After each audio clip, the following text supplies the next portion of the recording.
Good morning all of students. आज के online classes में आपका स्वागत है।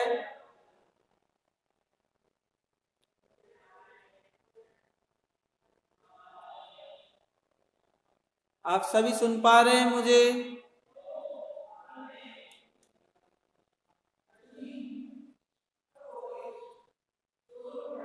Yes, okay. देखिए, कल अपन ने वायुमंडल की जो संरचना है इसके बारे में अपन ने पढ़ा कि जो पहली बात तो वायुमंडल कहते किसे हैं, तो इसमें अपन ने देखा कि पृथ्वी के चारों ओर जो गैसीय आवरण पाया जाता है, इस गैसीय आवरण को जो है वायुमंडल कहा जाता है। और वायुमंडल जो है इसका निर्माण किनके द्वारा होता है, तो यहाँ पे अपन ने पढ़ा है सबसे पहले गैस, जिसमें अपन ने समझा कि वायुमंडल में कई प्रकार की जो गैसें हैं इनका यांत्रिक मिश्रण पाया जाता है, जिसमें नाइट्रोजन की जो क्वांटिटी है वो सर्वाधिक होती है 78% यानी 78% जो मात्रा है वो किसकी होती है, नाइट्रोजन की। और 21% मात्रा में पाई जाती है आपके ऑक्सीजन। इसके अलावा 0.03% होती है CO2 की। बाकी जो अन्य गैसें वो सब 1% में आ जाती है। Neon, krypton, xenon, organ, ozone, helium, hydrogen, radon, ये सब जो बाकी अन्य 1% के अंतर्गत आ जाती है। अब इसमें ये जो 3-4 गैसें हैं इनकी कुछ विशेषताएं हैं जो अपन पढ़ चुके हैं, जैसे कि ऑक्सीजन जो है किसी भी वस्तु को जलाने में हेल्प करती है, यानी आग लगाने वाली गैस है। और इसको निष्क्रिय करने वाली गैस कौन सी है, तो कल अपन ने समझा कि नाइट्रोजन है वो ऑक्सीजन को निष्क्रिय करती है। क्यों करती है? क्योंकि नाइट्रोजन जो है वो ऑक्सीजन से ज्यादा होती है, वो जो ज्यादा होती है वो कम वाले को क्या है, निष्क्रिय कर सकती है। लेकिन जो अग्निशमन यंत्र होते हैं उनमें जो CO2 है, CO2 का दूसरा नाम क्या होता है, शुष्क बर्फ जो है इसको उपयोग में लिया जाता है।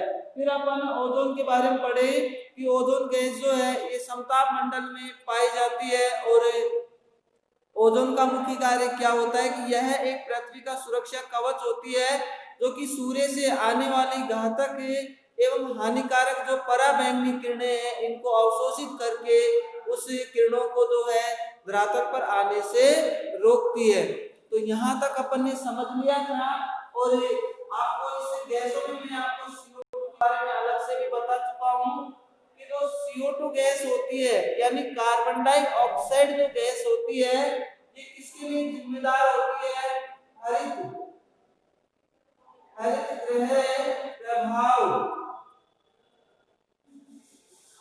यानी green house effect, green house effect के लिए जिम्मेदार कौन सी गैस है, CO2।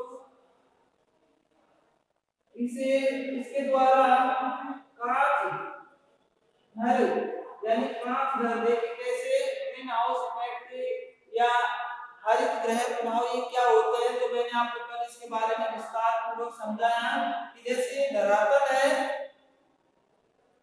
धरातल से कुछ ही ऊंचाई पर यानी सबसे नजदीक धरातल पर जो गैस होती है वो कौन सी होती है, CO2 होती है। CO2 क्या है, ऊपर वायुमंडल की परत के रूप में जमा है, जो कि यहाँ देखिए सूर्य है, सूर्य से आने वाली जो किरणें होती है लघु तरंगे, इनको धरातल पर आने तो देती है।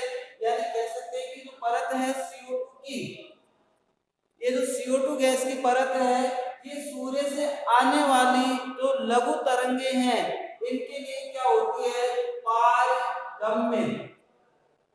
इनके लिए तो क्या होती है, पारगम्य होती है, यानी इससे ऊपर आ तो जाती है। अब क्या होता है, पार्थिव विकिरण होता है और पार्थिव विकिरण के दौरान ये किरणें जब वापस लौटती है किसके रूप में लौटती है, दीर्घ तरंगों के रूप में, दीर्घ तरंगों के रूप में वापस लौटती है।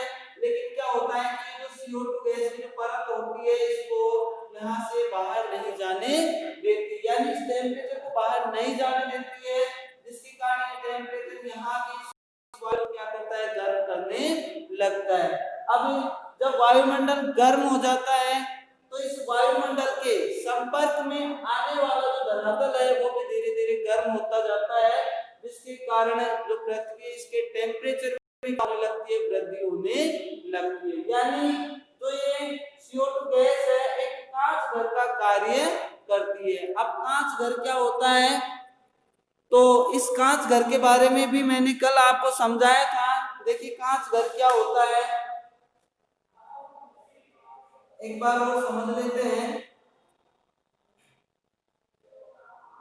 जैसे विश्व के कई विभिन्न ऐसे क्षेत्र होते हैं, ठंडे क्षेत्र, जहां पर सूर्य का जो तापमान है बहुत कम मात्रा में प्राप्त होता है, और वे क्षेत्र जहां पे सूर्य का तापमान बहुत कम मात्रा में प्राप्त होता है, वहां पर यदि आपको कोई इस प्रकार की कृषि करनी है या इस प्रकार का पौधा लगाना है जिसको ज्यादा तापमान की आवश्यकता हो, तो उसके लिए क्या किया जाता है, उस क्षेत्र में यानी जो ठंडा क्षेत्र है वहां पर एक कांच घर का निर्माण कर लिया जाता है। इस तरीके से जो है एक कांच घर का जो है निर्माण कर लिया जाता है, यानी कांच का जो घर है बना लिया जाता है एक तरीके से। सूर्य है, सूर्य की जो लघु तरंगे हैं, ये लघु तरंगे होती है, ध्यान रखना कि अपना जो पृथ्वी का धरातल है वो लघु तरंगों के द्वारा ऊष्मा को ग्रहण करता है, और दीर्घ तरंगों के द्वारा यानी पार्थिव विकिरण किसके रूप में होता है, दीर्घ तरंगों के रूप में होता है। तो ये जो लघु तरंगे होती है ये इस कांच घर के अंदर आ जाती है। देखिए ये पौधे हैं यहाँ पे छोटे छोटे, तो ये जो लघु तरंगे हैं इस कांच घर के अंदर प्रवेश तो कर जाती है, लेकिन इस कांच घर से फिर वापस बाहर नहीं जा पाती है, जिसके कारण क्या होता है कि ये जो क्षेत्र है इस कांच घर के अंदर का जो क्षेत्र होता है इसका तापमान बढ़ने लगता है, और जो बढ़ता हुआ तापमान है वो इन पौधों के लिए क्या है, फायदेमंद होता है। यानी यहाँ पर इस तरीके से कांच घर का निर्माण करके ज्यादा तापमान वाली जो फसल है, पौधे हैं, उनका उत्पादन कर लिया जाता है। कांच घर कल मैंने आपको सिंपली तरीके से समझाया भी था कि एक फोर व्हीलर है उसके अंदर अपन बैठ गए और धूप में वो गाड़ी खड़ी है, अपन चारों ओर से उसके जो शीशे हैं और शीशे अपन जब बंद कर लेते हैं तो सूर्य की जो किरणें हैं शीशों के अंदर आ तो जाती है, लेकिन वो टेम्परेचर बाहर नहीं जा पाता, जिसके कारण गाड़ी के अंदर जो है ज्यादा तापमान होने लगता है, और इसी कारण अपन उस गाड़ी के अंदर ज्यादा देर तक शीशे बंद करके नहीं रुक सकते हैं। तो ये आपके कांच घर और ग्रीन हाउस इफेक्ट जो है समझ में आ गया होगा। आ गया समझ में यहाँ तक?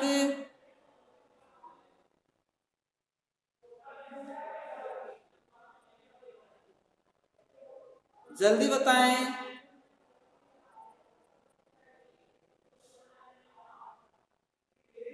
ओके, आप देखिए यहाँ पे समझने पे ध्यान दें और तुरंत मैसेज को टाइप करने पे ध्यान दें।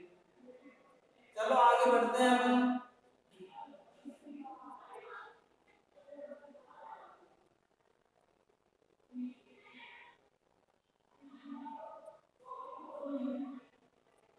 जो भी कोई भैया और बहन है आज नया नया जुड़ रहा है और उसका पिछला टॉपिक रह गया हो, तो अपना एक YouTube चैनल बनाएंगे, उसके ऊपर आपको वीडियो डाल दी जाएगी, उस पर आप जो जो भैया बहन जिन्होंने क्लास नहीं ली है उस YouTube चैनल पे जाकर के आप जो अपनी वो क्लासेज है ना। ओके, अब अपन आगे बढ़ते हैं। धूल कण, धूल कण, धूल कणों के बारे में आपको कल समझाया था कि जो वायुमंडल है, वायुमंडल के में जो धूल के कण है इधर उधर तैरते रहते हैं, उड़ते रहते हैं, और ये जो धूल के कण है इन धूल के कणों को क्या कहा जाता है, आर्द्रता ग्राही, ग्राही का अर्थ है ग्रहण करना, आर्द्रता का मतलब होता है नमी, यानी नमी ग्रहण करने या आर्द्रता ग्राही नाभिक, यानी नमी ग्रहण करने वाले केंद्र या नाभिक को कहा जाता है। और क्या होता है कि जो धूल के कण होते हैं वायुमंडल में, इन धूल के कणों से जो सूर्य की किरणें हैं टकरा करके परावर्तित होती रहती है, यानी जो सूर्य ताप है उसका क्या होता है, परावर्तन होता है, किसके कारण, धूल कणों के कारण। तो ये है धूल के कण। तीसरा पॉइंट अपन देख रहे हैं इसमें,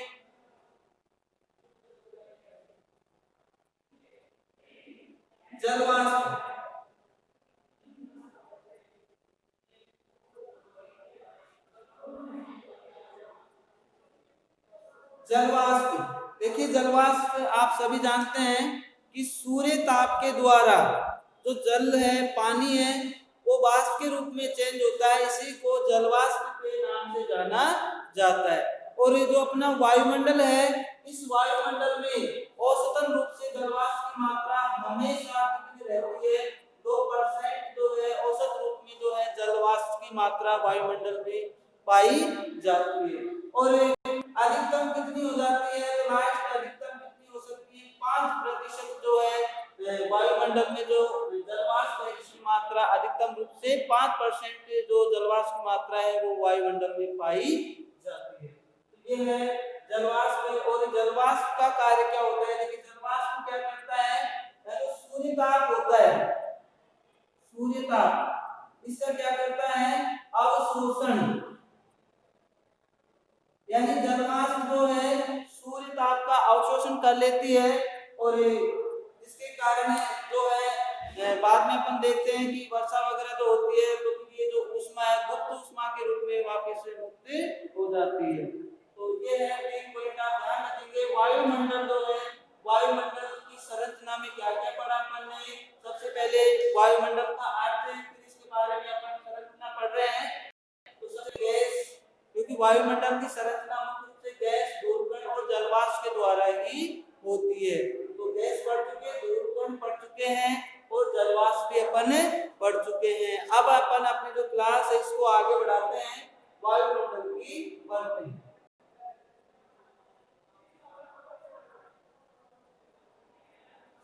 अपना जो वायुमंडल है, इस वायुमंडल को मुख्य रूप से कितनी परतों में बांटा गया है? तो ये जो वायुमंडल है इसको मुख्य रूप से 5 परतों में बांटा गया है। कौन कौन सी परत है? तो फर्स्ट आती है क्षोभ मंडल, दूसरी होती है समताप मंडल, समताप मंडल, तीसरी होती है मध्य मंडल, चौथी परत होती है आयन मंडल और पांचवी परत होती है बाह्य मंडल। तो इन 5 परतों में वायुमंडल की जो परत है इसको विभक्त किया गया है। इसको सिंपली तरीके से अपन समझ सकते हैं। पहले अपन एक एक परत के बारे में समझते हैं। देखिए आप इस तरीके से एक चित्र बनाएंगे। कल मैं चित्र को ऑलरेडी बना के तैयार रखूंगा। मैंने आपको एक एक परत समझा रहा हूं यहाँ पे। तो इस तरीके से ये अपना हो गया धरातल। और अपन यहाँ पे ये लो कि ये घर बन गए, यहाँ पे ये पेड़ पौधे बन गए हैं, नदियां हैं, इधर ये समुद्र वगैरह हो गया। यहाँ पे अपन इसको 90 डिग्री मान लेते हैं और यहाँ पर अपन इसको 0 डिग्री, यानी ये चित्र और आगे तक जाएगा तो उधर 90 आ जाएगा, ये 0 डिग्री स्टार्ट क्या है? भूमध्य रेखा है। अपन इस चित्र में ओनली एक ही गोलार्ध के बारे में पढ़ रहे हैं, चाहे आप इसको उत्तरी गोलार्ध मान लो या फिर दक्षिणी गोलार्ध। 0 से 90 और 0 से 90 उधर हो जाएगा, तो यानी अपन 0 से 90 ही पढ़ रहे हैं। आप ध्यानपूर्वक समझिएगा इसको। यदि ये इसको आप उत्तरी ध्रुव मान लो चाहे दक्षिणी ध्रुव, अपन इसको उत्तरी ध्रुव मान लिया है ना। उत्तरी गोलार्ध लिख दो चाहे ध्रुव, उत्तरी गोलार्ध लिख दे। देखिए अब समताप, यहाँ पे अपन फर्स्ट परत पढ़ रहे हैं क्षोभमंडल। क्षोभमंडल की ऊंचाई देखिए कुछ इस प्रकार से होती है। 6 से 8 किलोमीटर तक पाई जाती है। 6 से 8 किलोमीटर तक इसकी ऊंचाई पाई जाती है, जबकि भूमध्य रेखा पर इसकी ऊंचाई कितनी होती है? 16 से 18 किलोमीटर, यानी 16 से 18 किलोमीटर ये ऊंचाई कहां पाई जाती है? भूमध्य रेखा पर इतनी ऊंचाई पाई जाती है। जबकि ध्रुव पर जो है क्षोभमंडल परत की ऊंचाई कितनी होती है? 6 से 8 किलोमीटर। आगे होगा समझ आपके कि इसलिए लिखना होता है कि क्षोभमंडल जो परत है ये वायुमंडल की सबसे निचली परत होती होती है इसकी ऊंचाई ध्रुवों पर 6 से 8 किलोमीटर होती है, जबकि भूमध्य रेखा पर इसकी ऊंचाई 16 से 18 किलोमीटर तक पाई जाती है। अब आपसे पूछ लिया जाए कि भूमध्य रेखा पर इसकी ऊंचाई अधिक क्यों होती है और ध्रुवों पर जो है इसकी ऊंचाई कम क्यों होती है। जैसे पूछ लिया जाए आपसे कि जो सौरमंडल परत होती है इसकी जो ऊंचाई है ये ध्रुवों पर तो 6 से 8 ही है, और यहाँ पे आप देख रहे हैं जो भूमध्य रेखा है यहाँ पे 16 से 18 है, और इसके बाद में आप जब समताप मंडल पढ़ेंगे तो समताप मंडल की दोनों ओर कितनी आती है 50, दोनों ओर 50 है। तो अब यहाँ पे सोचने की बात है कि यहाँ पर तो इसकी ऊंचाई 6 से 8 किलोमीटर है, यहाँ पे 16 से 18 किलोमीटर है। आप सभी को आवाज आ रही है? बीच बीच में पूछना अनिवार्य है।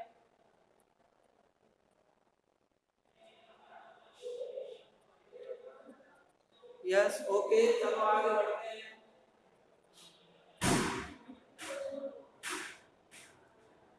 तो देखिए इसका जो प्रमुख कारण है वो क्या होता है। तो भूमध्य रेखा है, इस भूमध्य रेखा के बारे में आपने समझा होगा, पढ़ा होगा कि इस भूमध्य रेखीय क्षेत्र में सूर्य की किरणें जो है वर्ष भर सीधी पड़ती है, और सूर्य की किरणों के सीधेपन के कारण यहाँ पर जो तापमान है वर्ष भर कैसा रहता है, अधिक, तापमान अधिक रहता है। और तापमान अधिक होने के कारण आपने कभी वायुदाब की पेटियां पढ़ी हो, उसमें अपन जो मध्यवर्ती भाग उसमें वायुदाब की पेटी पढ़ते हैं, उष्ण कटिबंधीय निम्न वायुदाब पेटी, उष्ण कटिबंधीय निम्न वायुदाब पेटी, ये पढ़ते हैं अपन, और जिसका विस्तार 0 से 5 डिग्री उत्तर 5 डिग्री दक्षिण, यानी वहां पे वायुदाब का बंधन तापमान क्या होता है, अधिक होता है। अब तापमान अधिक होने के कारण इस भूमध्य के क्षेत्र में क्या होता है, संवहनीय पवनें चलती है।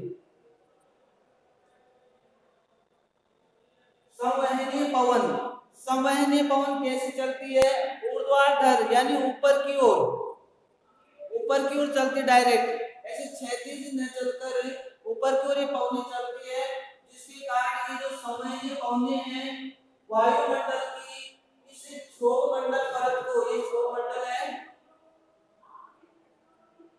वायुमंडल की क्षोभमंडल परत को भूमध्य के क्षेत्र में अधिक ऊंचाई तक धकेल देती है। जबकि आप यहाँ देखिए ध्रुवीय क्षेत्र में सूर्य की किरणें वर्ष भर कैसी रहती है, तिरछी रहती है, यहाँ पर कोई तापमान नहीं रहता है, और तापमान की कमी होने के कारण इस क्षेत्र में जो है कोई संवहनीय पवन नहीं चलती, और इसी के परिणाम स्वरूप जो क्षोभमंडल परत है इसकी ऊंचाई ध्रुवों पर कितनी रहती है, 6 से 8 किलोमीटर तक पाई जाती है। तो आपके यहाँ तक ये समझ में आ गया होगा कि ध्रुवों पर तो इसकी ऊंचाई कम क्यों है, भूमध्य रेखा पर इसकी ऊंचाई अधिक क्यों होती है।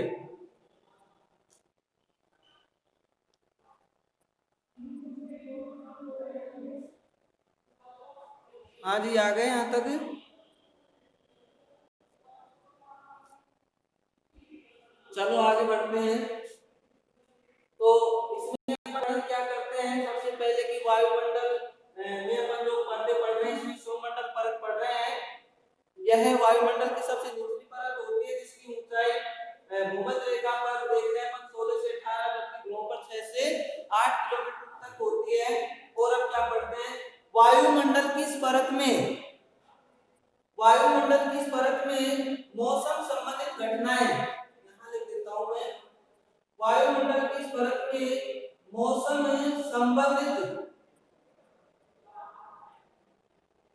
संबंधित सभी प्रकार की जो घटनाएं हैं वो घटित होती है। जैसे अब मौसम संबंधित घटनाएं कौन कौन सी होती है, तो देखिए आंधी तूफान का आना, बादलों का बनना, वर्षा का होना, तड़ित झंझा, चक्रवात प्रति चक्रवात जो है, ये सभी जो है मौसम संबंधित घटनाओं के अंतर्गत सम्मिलित की जाती है। वर्षा का होना, बादलों का बनना, तड़ित झंझा, हिम झंझा, ओलावृष्टि, चक्रवात प्रति चक्रवात, वातावरण, ये सभी जो घटनाएं हैं ये किससे संबंधित है, मौसम संबंधित घटनाएं होती है। और ये सारी जो मौसम संबंधित घटनाएं हैं ये कहाँ पे होती है, मंडल परत में ये घटनाएं घटित होती है। यानी अपन यहाँ पे इस तरीके से अपन ने बदलों का निर्माण किया और ये वर्षा होती है। तो इस तरीके की ये मौसम संबंधित घटनाएं सभी इसी परत में घटित होती है और यही कारण होता है कि इस कारण जो अपन वायुयान पढ़ते हैं कि ये जो सौमंडल परत है ये वायुयान उड़ान के लिए उपयुक्त नहीं मानी जाती। यानी जो सौमंडल परत है ये वायुयान उड़ान के लिए जो है उपयुक्त नहीं मानी जाती। क्यों नहीं मानी जाती? इस तरीके से यदि आपसे पूछ ले जाए तो आप बताएंगे कि वायुमंडल की इस सौमंडल परत में मौसम से संबंधित सभी प्रकार की घटनाएं घटित होती है और ये जो मौसम से संबंधित घटनाएं हैं जैसे आंधी तूफान का होना, कोहरा होना, धुंध धोबी है, तुषार, हिमवृष्टि, ओलावृष्टि, तो इसके कारण क्या होता है जो वायु परिवहन है, वायु परिवहन के मार्ग में कई प्रकार की कठिनाई वो खड़ी हो जाती है जिसके कारण जो है वायुमंडल की ये परत जो है वायुयान के लिए उपयुक्त नहीं मानी जाती। तो वायु कहाँ पे होते हैं? अपन सेकंड जो परत पढ़ेंगे समताप मंडल, उसमें पढ़ेंगे बाद में समताप मंडल।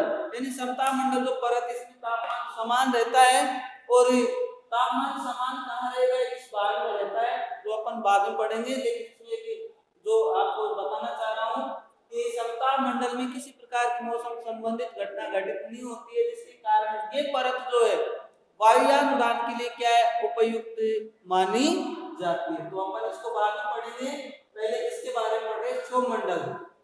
इसमें देखिए दूसरी इंपॉर्टेंट बात क्या है जो कंपटीशन में पूछी जाती है आपसे,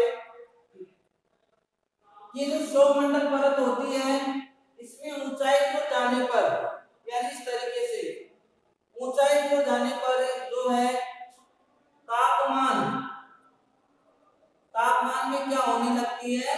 कमी। वायुमंडल की सौमंडल परत में धरातल से ऊंचाई की ओर जाने पर तापमान में कमी होने लगती है। वैसे भी आपने पहले पढ़ा होगा कि धरातल से ऊंचाई की ओर जाने पर तापमान में वृद्धि होती है, वो कमी होती है और गहराई की ओर जाने पर तापमान में वृद्धि होती है। यानी धरातल से ऊंचाई की ओर जाते हैं तो टेम्परेचर में कमी हो रही है और भूगर्भ में जाते हैं तो टेम्परेचर में क्या होती है? वृद्धि होती है। तो यहाँ पे पढ़ रहे हैं अपन कि धरातल से ऊंचाई की ओर जाने पर तापमान में कमी होती है। अब कमी कितनी होती है? यानी 165 धरातल से 165 मीटर की ऊंचाई पर, धरातल से 165 मीटर की ऊंचाई पर जाने पर कितना तापमान कम हो जाता है? 1 डिग्री सेल्सियस जो तापमान है इसकी गिरावट हो जाती है। यानी 165 मीटर पर 1 डिग्री सेल्सियस जो तापमान है इसकी कमी हो जाती है। और इस दर से अपन देखते हैं तो 1000 मीटर की ऊंचाई पर प्रति 1000 मीटर की ऊंचाई पर कितना टेम्परेचर कम होता है? 5 डिग्री सेल्सियस तापमान जो है कम हो जाता है।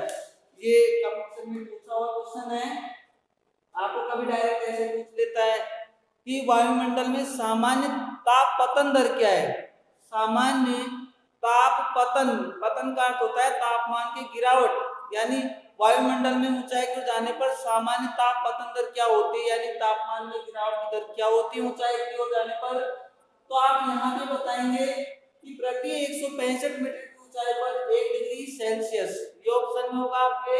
और यदि ये नहीं होता है तो आपको ये दिया होगा प्रति 1000 मीटर की ऊंचाई पर। 1000 मीटर का अर्थ क्या होता है? तो ये भी आप समझ लीजिए, 1000 मीटर का अर्थ होता है 1 किलोमीटर। यानी प्रति किलोमीटर कितना टेम्परेचर कम होगा? 6.5 डिग्री सेल्सियस जो तापमान है वो कम हो जाता है। तो यहाँ तक आपके जो है समझ में आ गया होगा। हाँ जी,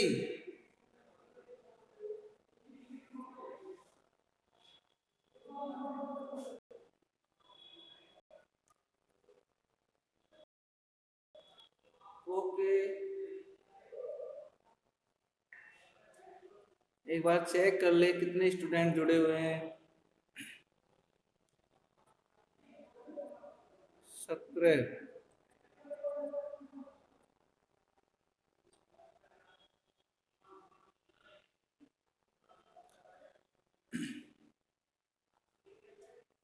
तो ये अपने समझ में आ गया है सौरमंडल परत।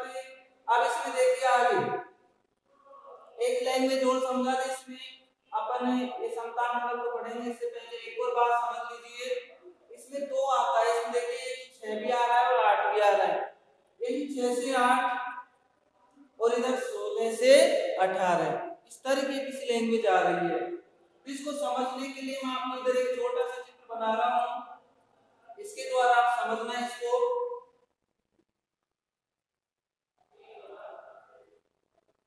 इन 6 से 8 और 16 से 10 का मतलब 16 से 18 का मतलब क्या होता है।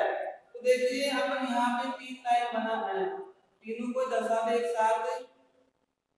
ये हो गया 90 डिग्री उत्तरी गोलार्ध। यहाँ पे हो गया ये 0 यानी भूमध्य रेखा, और यहाँ पे हो गया 90, ये हो गया दक्षिणी गोलार्ध। थोड़ा सा समझना इसको ध्यान से। यहाँ तक दिख रहा है बोर्ड में आपको स्पष्ट। देखिए अब आगे आपने पढ़ा होगा कि ये भूमध्य रेखा है, इस तरीके से इस भूमध्य रेखा के 23.5 डिग्री उत्तर में कौन सी रेखा होती है, कर्क रेखा। और 23.5 डिग्री दक्षिण में कौन सी रेखा होती है, मकर रेखा। इन रेखाओं के बारे में अपन पढ़ते हैं कि इन रेखाओं से सूर्य का उत्तरायण और दक्षिणायन होता है। यानी जब सूर्य कर्क रेखा पर पहुंच जाता है तो यहाँ से सूर्य दक्षिण की ओर जाएगा, और दक्षिण की ओर कहां तक जाता है, मकर रेखा तक। और जब सूर्य मकर रेखा पे पहुंच जाता है तो सूर्य कहां जाता है, वापस उत्तर की ओर, कहां पे, कर्क रेखा पर। यानी सूर्य का उत्तरायण और दक्षिणायन होता है। अब यहाँ पे आप बोर्ड में देखिए, ये तो है कर्क रेखा, ये कर्क रेखा, और ये है मकर रेखा। एक लाइन खींची मैंने, दिख रही है सभी को बोर्ड पे। ये लाइनें जो खींची है मैंने दिख रही है, कर्क रेखा और मकर रेखा। यहाँ पे देखो ये कर्क रेखा है, ये मकर रेखा है, ऐसे ऊपर की लाइनें खींची है मैंने। ओके अब देखिए, अभी मैं यहाँ बता रहा था आपको कि रेखाओं पर क्या है, सूर्य का उत्तरायण और दक्षिणायन होता है। यानी अपन एक बार मान के चलिए कि सूर्य यहाँ पर है इस जगह पर, यानी मकर रेखा पर, तो दक्षिणी गोलार्ध में तापमान क्या है, अधिक। तापमान क्या है दक्षिणी गोलार्ध में, अधिक है। और इस समय आप देखो ये भूमध्य रेखा है, सूर्य की भूमध्य रेखा से क्या है, थोड़ी दूरी बढ़ जाती है, और दूरी जब बढ़ जाती है तो इसकी ऊंचाई कितनी हो जाती है, सौरमंडल की कितनी रह जाती है, 16। यानी इस समय क्या है, सूर्य मकर रेखा पर सीधा चमक रहा है। तो जब सूर्य मकर रेखा पर एवं कर्क रेखा पर सीधा चमकता है उस समय भूमध्य रेखा पर इसकी ऊंचाई कितनी होती है, 16। और इसी समय आप देखिए अपन यहाँ पे 6 से 8 पढ़ते हैं, 6 से 8, तो यानी दक्षिणी गोलार्ध में तापमान अधिक हो गया। अब दक्षिणी गोलार्ध में जो सौरमंडल परत इसकी ऊंचाई कितनी हो जाएगी, 8, क्योंकि तापमान ज्यादा है इधर। इधर कितनी रह जाएगी सौरमंडल परत की ऊंचाई, 6, क्योंकि इधर सूर्य की किरणें क्या हो गई, तिरछी, इधर 6 रह गई, इधर 8 है, यहाँ पे 16 है इस टाइम पर। अब देखिए आगे बढ़े अपन, सूर्य कहां पे आ जाता है, इस जगह पर आ जाता है, यानी मध्य रेखा पर। भूमध्य रेखा पर सूर्य की लोकेशन हो गई। यानी अब इस भूमध्य रेखा पे सूर्य सीधा चमक रहा है, इसकी जो सौरमंडल परत है इसकी ऊंचाई भूमध्य रेखा पर अब कितनी हो जाएगी, 18, क्योंकि तापमान ज्यादा हो गया। दोनों और औसत रूप में से मान लो यहाँ भी 7 हो गई, तो यहाँ भी कितनी हो जाएगी, 7। 6 से 8 इसका मतलब यहाँ पे मीडियम हो जाएगी।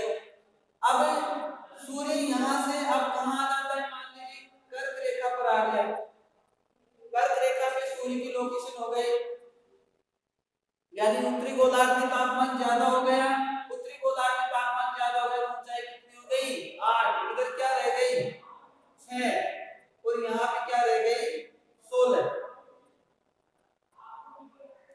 आ गया होगा समझ आपके जो मैं समझा रहा हूँ। 6 से 8, 16 से 18 इसका मतलब क्या होता है? तो ये किसके आधार पे जो है अंतर होता है? सूर्य के उत्तरायण और दक्षिणायन के आधार पर। ओके, चलो आगे बढ़ते हैं अभी।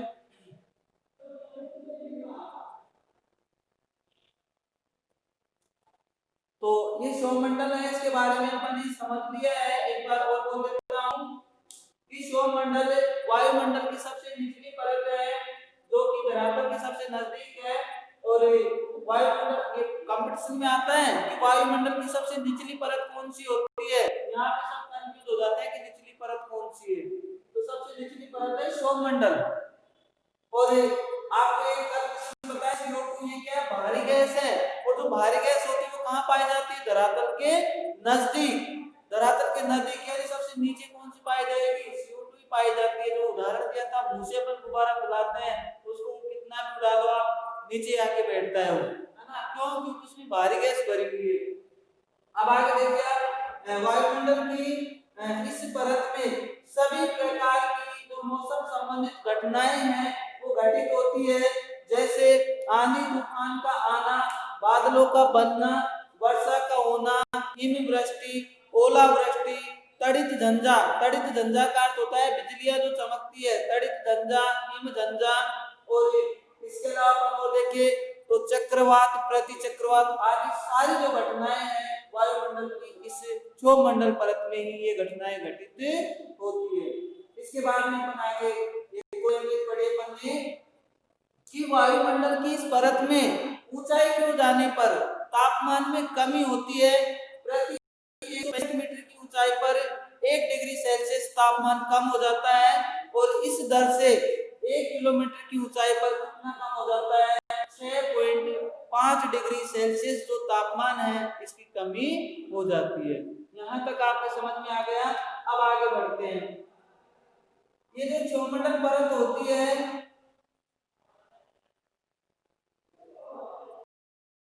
मंडल और समताप मंडल, ये सौरमंडल है, ये समताप मंडल है, दोनों के बीच में एक संक्रमित परत पाई जाती है। संक्रमित का अर्थ क्या होता है?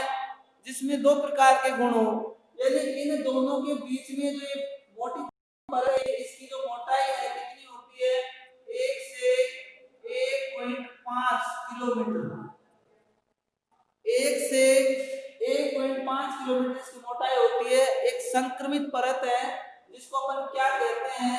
क्षोभ सीमा। यहाँ पे नाम लिख रहा हूं एरो बना करके। इसको क्या कहा जाता है? क्षोभ सीमा। इसे क्षोभ सीमा के नाम से भी जाना जाता है। इसकी मोटाई कितनी होती है? 1 से 1.5 किलोमीटर तक। यानी या तो 1 या फिर 1 से 1.5 किलोमीटर तक जो है इसकी मोटाई 1 या 1.5 किलोमीटर तक इसकी मोटाई होती है। और वायुमंडल की इस क्षोभ सीमा परत के ऊपर जो है कोई भी मौसम संबंधित घटनाएं घटित नहीं होती है। इस कारण इस क्षोभ सीमा को देखिए जीके में क्या कहते हैं? इसे कहा जाता है मौसम परिवर्तन की छत।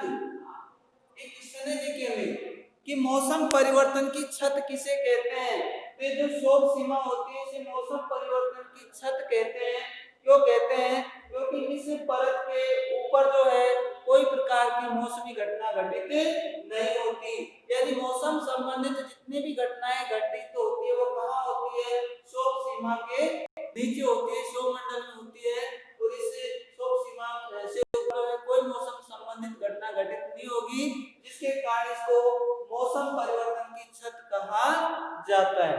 तो आज की क्लासेस जो है इसमें आपको पूरा समझ में आ गया होगा। आज एक ही परत पढ़ाएंगे, नेक्स्ट डे और पढ़ेंगे दूसरी। ओके, कोई प्रॉब्लम हो तो आप बता दिया करो। जहां तक है आपको कोई कमी नहीं रखूंगा पढ़ाने में, मैं एक एक जो भी शब्द है पूरा टॉपिक जो है क्लियर करूंगा। तो आज की जो अपनी ऑनलाइन क्लासेज है अपन यही समाप्त करते हैं। आप जो है अपने मोबाइल में इसका एक स्क्रीनशॉट ले लें, ताकि आप दिन भर जैसे आप जब भी आपको वैकेंट टाइम मिलता है तो कभी इसको देख लिया अपन ने। बाकी अपन ने एक ग्रुप बना करके जैसे जैसे अपने टॉपिक कंप्लीट होंगे तो उस माध्यम से जो है यूट्यूब चैनल का नाम है ज्योग्राफी विद कुमेर, KUMER।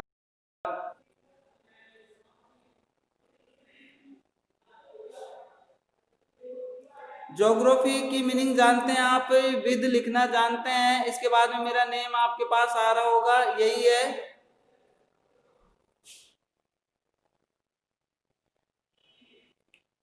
आज का जो मैटर आपके बिल्कुल समझ में आ गया। आपने यदि स्क्रीनशॉट ले लिया हो तो अब इसको बंद करें अपन, क्योंकि पढ़ाते पढ़ाते फिर अपन को ध्यान हो नहीं रहता है कब वीडियो कब टाइम पूरा हो गया, कब वीडियो समाप्त हो गई। तो आज अपन ने देख लिया कि हाँ भाई 1 आध 2 मिनट इसके रिकॉर्ड है। Okay bye.